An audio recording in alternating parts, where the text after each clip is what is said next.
Acompasándonos al transcurrir de la vida humana, empezaremos en Ávila, ciudad nobiliaria, donde un 28 de marzo de 1515 nació Teresa Sánchez, o Teresa de Cepeda, es decir, Teresa de Ahumada, siendo cristianada en la iglesia de San Juan.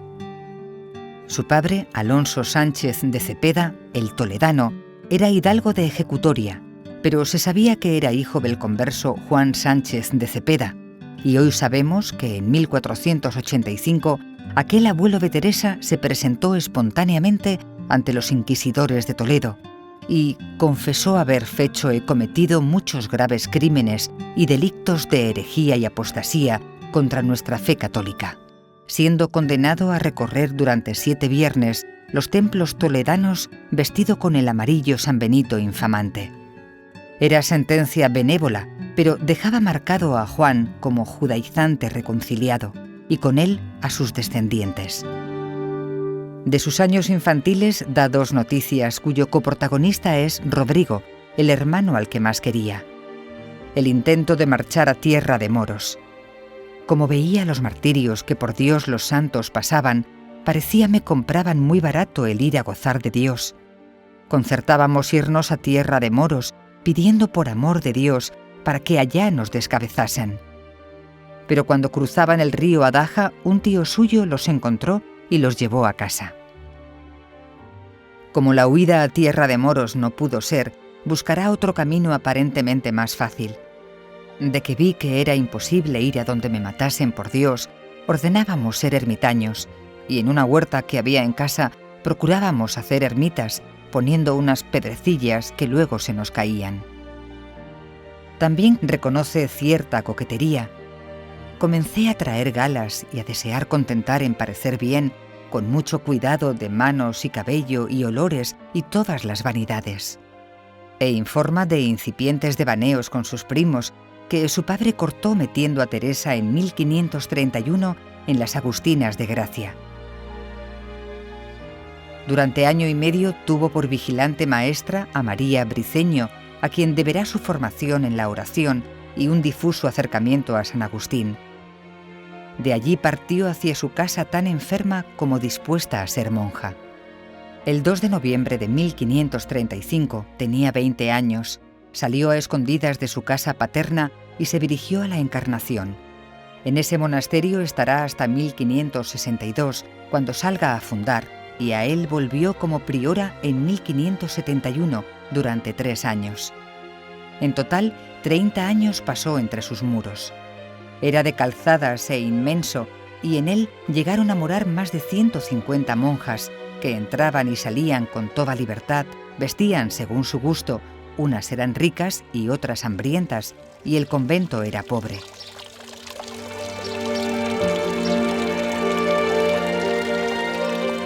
Tan peculiar clausura hizo que estuviese en estrecho contacto con la sociedad civil y eclesiástica de fuera de la Encarnación, y que dentro tuviese cumplida noticia de las corrientes reformadoras.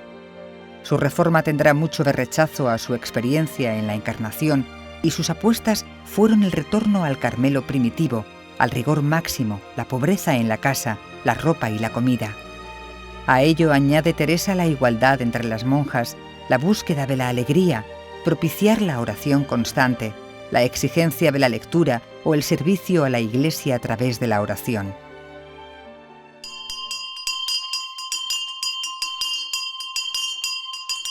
Teresa precisa en sus escritos la humildad que inspira arquitectónicamente sus fundaciones. Para fundar un convento no es menester más que una campanilla y una casa alquilada. La casa jamás se labre si no fuese la iglesia, la casa sea pequeña y las piezas bajas, cosa que cumpla a la necesidad y no superflua.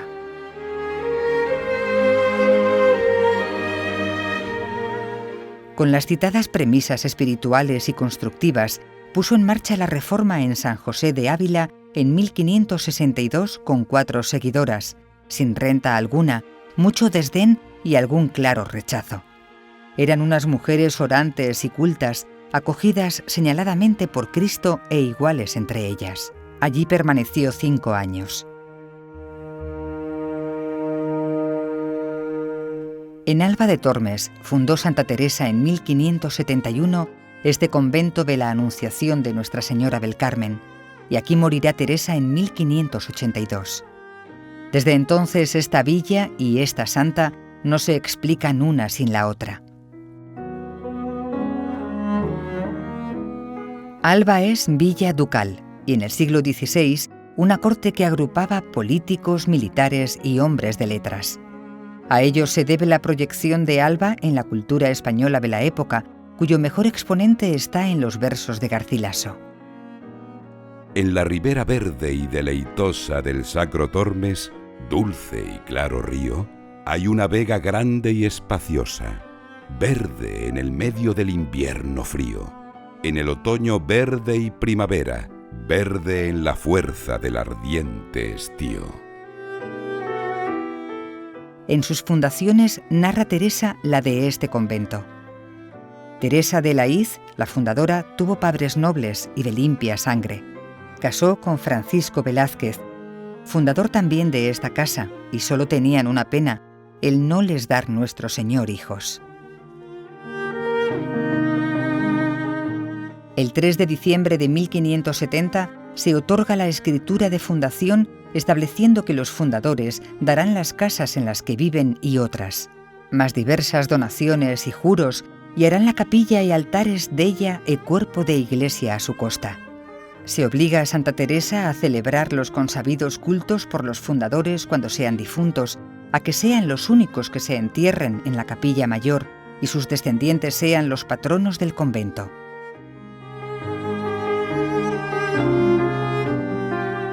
Una tradición albense sitúa a Teresa en Alba en enero de 1571, supervisando las obras conventuales a las que San Juan de la Cruz ayudaba con sus manos como albañil y con la oración y confesando a las monjas. El emplazamiento del convento no podía ser más grato y dominaba la vista del Tormes, que tanto gustó a Santa Teresa, que veía el río desde la cama y podía gozar de él, y dijo que era harta recreación para mí.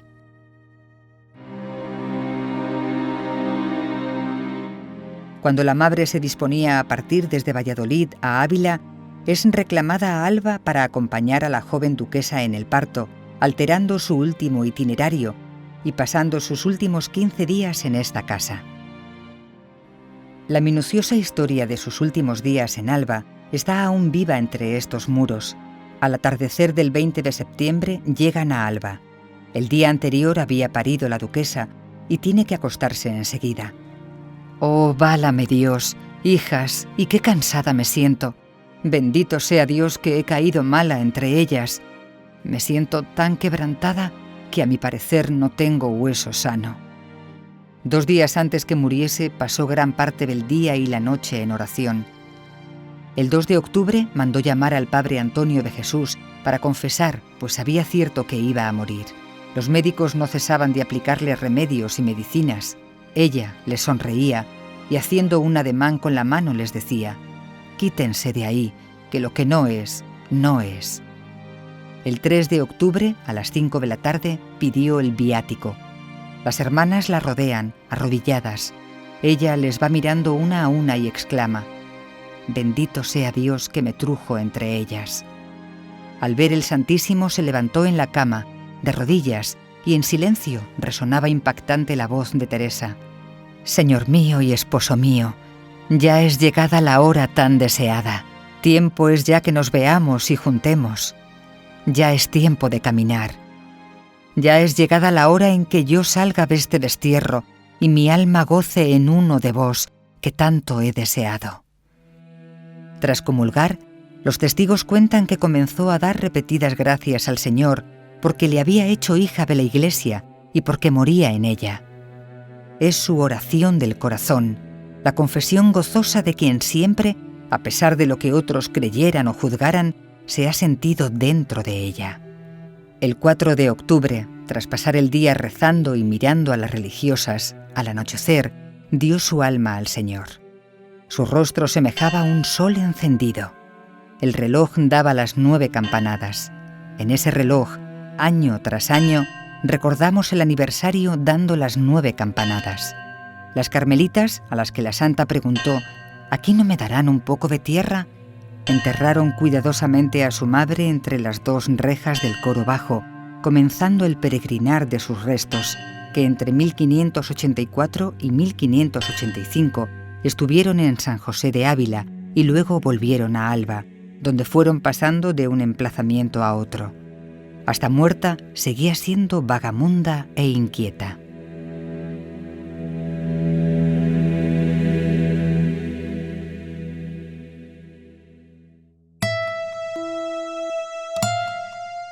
En los últimos 4 años hemos puesto en marcha un museo carmelitano que hemos ampliado con un nuevo edificio. En una sala hemos agrupado buena parte de los ternos de culto, casullas, dalmáticas y capas pluviales, con sus estolas y manípulos, más los paños de atril y de hombros, bolsas de corporales y paños de cáliz. La joya es el paño de brocado que cubrió el cuerpo de la santa. Un hermosísimo San Miguel venciendo al demonio de Alessandro Algardi, de bronce dorado, preside la sala dedicada a la orfebrería de culto. Singular es el gran altar de plata y casi únicas piezas de delicada filigrana como el cáliz y el relicario del rayo. Además se exponen candeleros, custodias, sacras, escaparates, cruces y cálices de todo tipo.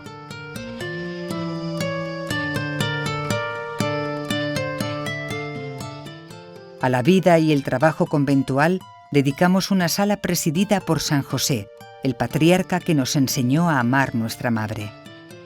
Enseñamos la centenaria mesa de planchar. También una colección interesantísima de tijeras y despabiladeras de la sacristía. Las últimas tijeras con una cajita destinada a recoger el pábilo o mecha cortada de la vela. La sala más amplia, la de estandartes, acoge también valiosa pintura y escultura, y entre esta una bellísima Virgen de Trapani de alabastro.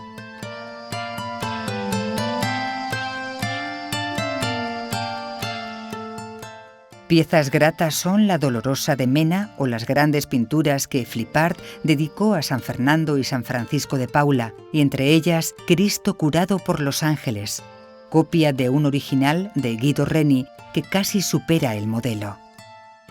De entre los estandartes expuestos enseñamos algunos tan atractivos como el de Kensington y el de la Hermandad de Alba con un óleo con la glorificación de la santa.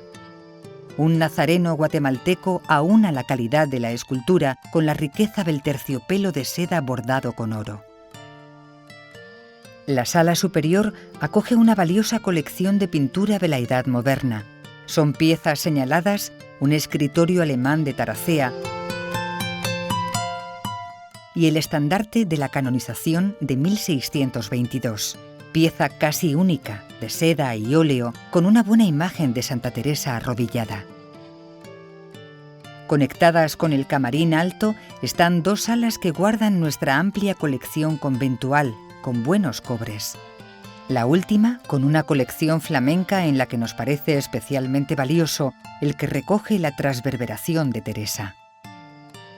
Los 2 camarines del templo, alto y bajo, se integran en el museo, pero hemos procurado que guardasen la pátina que el tiempo dejó en sus muros y su cálido carácter devocional y las piezas que secularmente les conformaban.